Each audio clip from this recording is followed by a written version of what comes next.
Saya mewakili Kerajaan Negeri Pahang melalui Yayasan Pahang mengambil kesempatan pada hari ini ingin mengucapkan ribuan terima kasih pertamanya pada pengurusan Masjid Wilayah Persekutuan Kuala Lumpur dan juga Masjid Tuanku Sultan Mizan Putrajaya.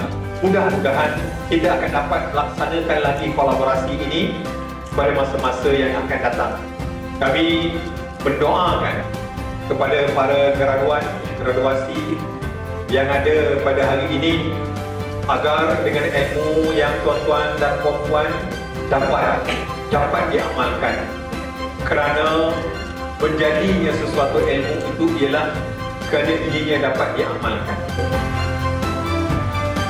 Program ini sangat baiklah untuk kita yang ingin belajar.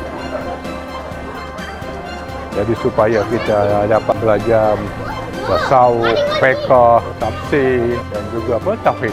Terima kasih kepada Kerajaan Negeri Pahang, terutamanya Yayasan Pahang lah yang telah menaja programnya. Terima kasih banyak-banyaklah.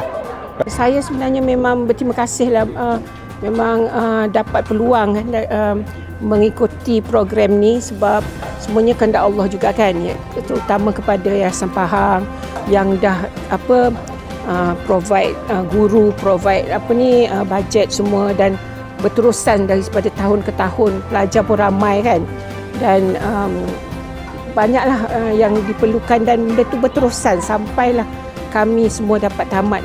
Jadi memang saya berterima kasih dan kalau boleh harapnya dapat diteruskan lagi macam tadi kata ada advance pun semua, insya-Allah. Kalau Allah izinkan, saya pun ingat nak teruskan jugalah sebab benda macam ni datang sekali je peluang macam ni kan.